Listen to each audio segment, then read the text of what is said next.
ഞാൻ എപ്പോഴാണോ നാട്ടിലേക്ക് വരുന്നത് അപ്പം മാത്രമായിരുന്നു. പിന്നെ അധികവും വിളിക്കുന്നവരെ ഞാൻ നിരുത്സാഹപ്പെടുത്തുമായിരുന്നു. ഞാൻ ഇങ്ങനെ ഒരു പ്ലാനൊന്നും ഇല്ല, അതുകൊണ്ട് പിന്നെ ഇങ്ങനെ അങ്ങനെ അങ്ങനെ തന്നെ പറയായിരുന്നു ഞാൻ. പിന്നെ ഇന്റർവ്യൂസിലാണെങ്കിലും ചോദിക്കുമ്പം ഞാൻ പലപ്പോഴും നമുക്ക് നോക്കാം അങ്ങനെ പറഞ്ഞിട്ടുണ്ടായിരുന്നുള്ളൂ.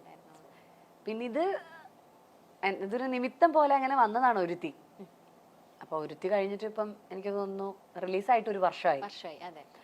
അപ്പൊ ഇപ്പോ ഒരു വർഷത്തിന് ശേഷമാണ് ശരിക്കും ഞാൻ അടുത്ത സിനിമയായിട്ട് വരുന്നത്. അപ്പൊ അങ്ങനെ ഗ്യാപ്പ് എടുത്ത് തന്നെ സിനിമ ചെയ്യുന്നുള്ളൂ. അല്ല, എനിക്ക് ഉറപ്പായിരുന്നു. കാരണം ചേച്ചി ഇത്രയും നല്ല ക്യാരക്ടേഴ്സ് ഒക്കെ ചെയ്ത് ഇവിടെ നിന്ന് അഭിനയിച്ച് തകർത്ത് ഒരു ബ്രേക്ക് എടുത്താൽ പോലും ചേച്ചി അടുത്തേക്ക് സിനിമകൾ വരാതിരുന്നിട്ടായിരിക്കില്ല. ചേച്ചി വേണ്ടാന്ന് വെച്ചിട്ടുള്ള ഒരു ഡിസിഷൻ തന്നെ ആയിരിക്കും എന്ന് എനിക്ക് തോന്നിയിട്ടുണ്ട്. പിന്നെ അപ്പൊ പറ്റില്ലായിരുന്നു എനിക്ക്.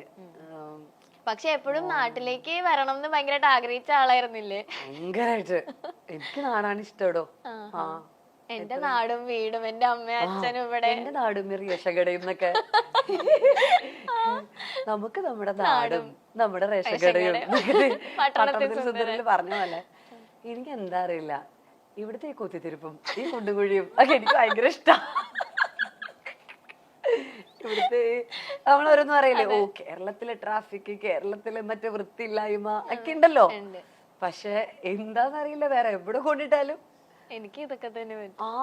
ഞാൻ ഇടയ്ക്കിടയ്ക്ക് ആലോചിക്കും കൊതുകടിയും മെയിൻ എടുത്ത് പറയണം. എന്തൊക്കെ ആയാലും ശരി, ഒരു ഒരു പ്രത്യേക വികാരമാണ്. എനിക്ക് തോന്നുന്നു എല്ലാവർക്കും എങ്ങനെയാണോ അറിയില്ല. അല്ല, കുറെ ആൾക്കാര് എന്റെ കസിൻസ് ഒക്കെ തന്നെ UK പോയിട്ട് അവരവിടെ വീട് മേടിച്ച് സെറ്റിൽ ആവുക. അപ്പൊ നമ്മൾ ഇവിടുന്ന് UK പോണല്ലോ, അവരിടയ്ക്കൊന്ന് നാട്ടിലേക്ക് വരുള്ളൂ. ട്രിപ്പൊക്കെ പോവില്ലേ നമ്മൾ ഇവിടുന്ന് ഒരു 10 ദിവസം, അത്രേ ഉള്ളൂ. അപ്പൊ എനിക്ക് ഭയങ്കര പ്രശ്നമായിട്ടോ. എനിക്ക് ഭയങ്കര സഫക്കേഷൻ. ഞാൻ ചോദിക്കാം, നിങ്ങൾ എങ്ങനെ ഇത്രയും ദിവസം അവിടെ അഡ്ജസ്റ്റ് ചെയ്തു? ഒന്ന് പറഞ്ഞു തരുമോ? അല്ല, നിങ്ങൾക്ക് ബുദ്ധിമുട്ടില്ല, നിങ്ങൾക്ക് നാട്ടിലോട്ട് വരാൻ കൊതിയാവില്ലേ എന്നൊക്കെ ചോദിക്കും. അവർക്കൊരു കുഴപ്പമില്ല, എനിക്കാണ് കുഴപ്പം. അച്ഛനും അമ്മയും എന്ത് ബഹളാണെങ്കിലും ലൊക്കേഷനിലൊക്കെ വെച്ചിട്ട് രാവിലെ ഷൂട്ട് ഉണ്ടാവുമല്ലോ. സൺറൈസ് ഒക്കെ ആന്ന് പറയുമ്പോഴത്തേക്ക് നേരത്തെ പോകണം. അപ്പൊ രാവിലെ എന്നെ കുത്തി ഉണത്തു അച്ഛ 5 മിനിറ്റ് വീണ്ടും ഉറങ്ങും. വീണ്ടും 5 മിനിറ്റ് കഴിയുമ്പോ അവർ അച്ഛൻ ഒരു 5 മിനിറ്റ് കൂടെ കഷ്ടമുണ്ടെന്നൊക്കെ പറഞ്ഞ് കരഞ്ഞ് 1.5 മണിക്കൂർ എടുക്കും എന്നെ ഒന്ന് പൊക്കി. പിന്നെ തന്നെ കുത്തി തിരുക്കി പല്ല് തേപ്പിച്ച്. ഇതൊക്കെ വലുതായതിനു ശേഷമാണെന്ന് നിങ്ങൾ ആലോചിക്കണം. ഇപ്പൊ കുട്ടികളൊക്കെ ഒറ്റയ്ക്ക് സിനിമയ്ക്ക് പോകുന്ന അഭിനയിക്കുന്ന സമയം അന്ന് അച്ഛന്റെ അമ്മയുടെയും കൂടെ പോയി കരുത്തിയെല്ലാം കാണിച്ച് ഞാൻ അഭിനയിച്ചോണ്ടിരുന്നത്. അങ്ങനെ ഒക്കെ ആയ ഞാൻ ഇതൊരു സുപ്രഭാതത്തില് നമ്മൾ നാളെ എണീറ്റ് അങ്ങ് അമ്മയാവുകയാണല്ലോ. എന്ന് വെച്ചാല് ഓക്കെ ഗർഭിണിയാണ് എന്ന് വിചാരിച്ചപ്പോ നമുക്ക് പ്രത്യേകിച്ച് മാറ്റമൊന്നുമില്ല. ഇത് പ്രസവം കൂടെ കഴിയുന്നു, ഞാൻ അമ്മയായി, അത് സെറ്റല്ലേ. പക്ഷെ അതിലെന്തോ ഭയങ്കര ഒരു മാജിക് ഉണ്ട്. ഞാൻ ഈ വാവ ഉണ്ടായതിനു ശേഷം ഇതൊന്ന് അനങ്ങിയാ ഞാൻ ഉണരും.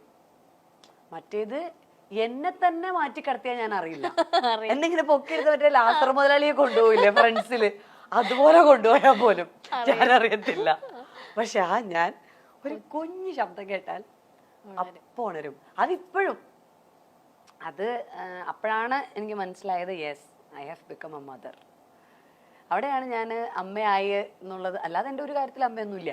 പക്ഷെ ഇങ്ങനെയുള്ള ചില കാര്യങ്ങൾ വരുമ്പോ, അല്ലെങ്കിൽ അവന് വിശക്കുമ്പോ, അവന്റെ കൂടെ എവിടെയെങ്കിലുമൊക്കെ ഞങ്ങൾ ഒരുമിച്ച് ചെറുതായിരിക്കുമ്പോൾ പോകുന്ന സമയത്ത് അവന് വേണ്ട എല്ലാ മീലുകളും കഴിച്ചില്ലെങ്കിലും ഒക്കെ എൻ്റെ കയ്യിൽ പ്രിപ്പയർഡ് ആയിരിക്കും. അതൊക്കെ ഞാൻ അമ്മയായതിൻ്റെ ഭാഗമായിട്ട് എനിക്ക് ഞാൻ പോലും അറിയാതെ വന്ന റെസ്പോൺസിബിലിറ്റീസ് ആണ്.